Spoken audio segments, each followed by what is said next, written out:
The Sportsnet Lakers, presented by Arrowhead Mountain Spring Water. Chris McGee and big game James Worthy. Lakers fall to the Mavs. And James, there are different kinds of losses, right? There's heartbreaking losses, there's blowouts, there's the close battles, kind of like the hard-fought one against Houston. I was trying to figure out how to categorize this one, and then I heard Billy and Stu talking about it. This is kind of disappointing, right?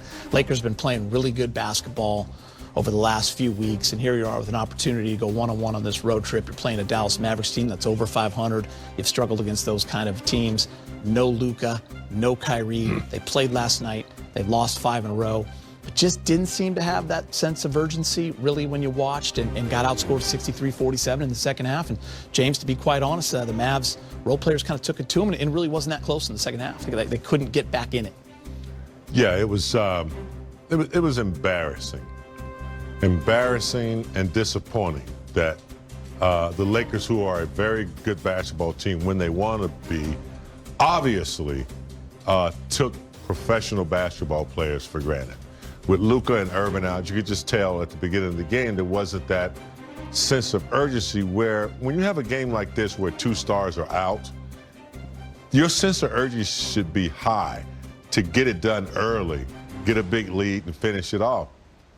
I mean, sometimes I don't know if they want it. Yeah. I don't know. Can there be that natural letdown when you know 2 stars are out?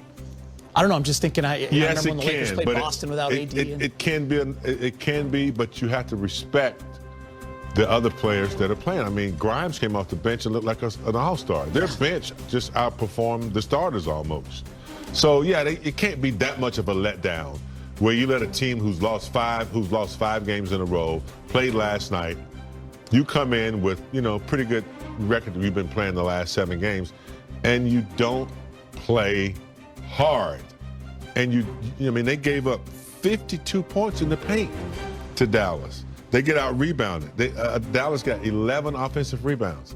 That's effort, and that's thinking that, okay, eventually they're going to roll over. No, they're not going to roll over. Yeah, they got 50 points from their bench. Yes, and Dinwiddie, ex-Laker, Grimes came off the bench, and so yeah, I mean, this is embarrassing. I mean, there's just no other word to to describe it. Yeah, it's professionals.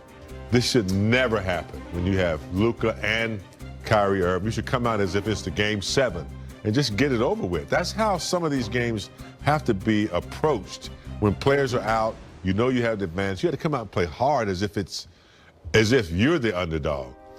And what happened is they let some players get confident, and then the second half started. Dallas had all the confidence they needed. I think you nailed it, because I remember when we were watching the game together. I mean, frankly, it wasn't until 3 minutes left in the second quarter. So the whole first half, Dallas wasn't playing that well. They looked lethargic. They weren't really hitting their shots. It just looked like the Lakers could separate at any time. Lakers went up 6. Mavs called timeout. They come back. They go on an 11-0 run. Clay has 9 of it. And from that moment on, we started that third quarter, and you said when we were watching the game, they believe now.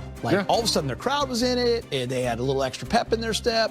And these guys are, like you said, they're pro basketball. Look at defensive-minded guys. A lot of them were in the finals last year. Yeah.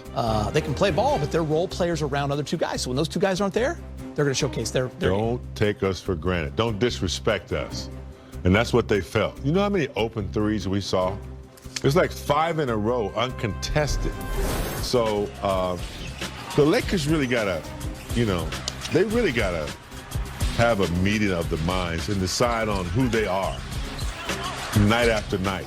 It can't be. You can't go 7-2 and think that, okay, we're there. That's not it. You gotta continue that, throughout the rest of the season. You just can't have a short, 7-2 or a short time of games where you play well and then all of a sudden you think you've arrived. No, you have to build on that.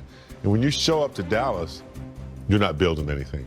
Man, but bad habits. I'll tell you, James, that's where the 3-ball can really make a difference when teams are hot. I mean, the Mavs, when you look at them, 18 of 38, they shot 47% from 3. And as you said, they were getting wide open looks. The ball was moving, and they were plus 21 from 3. And that just can't happen. Yeah, It's the only way that they can beat you.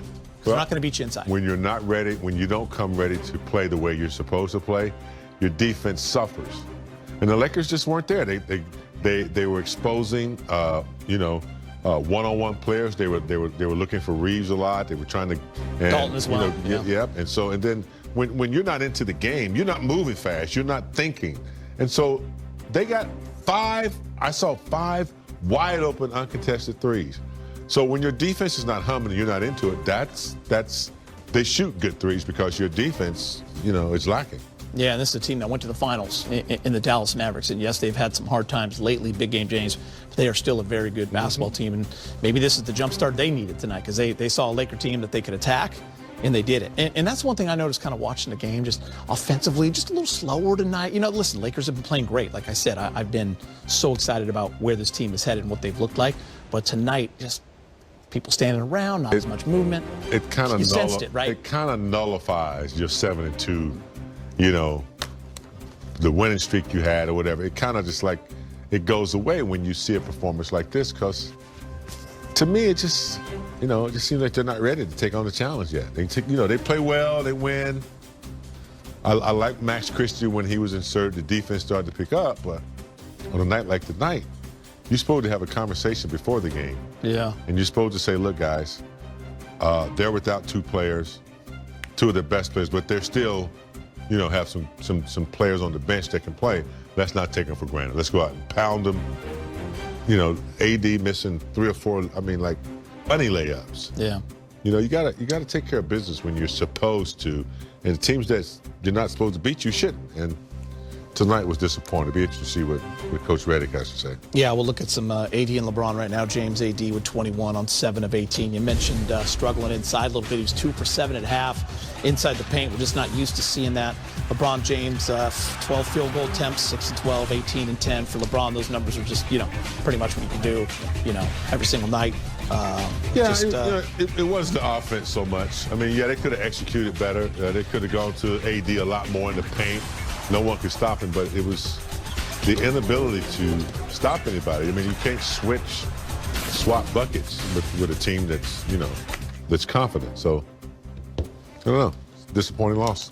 What'd you think of, let's give a little flowers to Dallas. Quentin Grimes, 23. Spencer Dinwiddie, who we know, and he had it going tonight too. He was attacking, he had 19. And P.J. Washington, the vet, 22. The Washington really took it to us. Grimes came off the bench, and of course Dinwiddie has a little bit of revenge factor. And you know what? They're good players. Yes, they're good players, especially when Luka and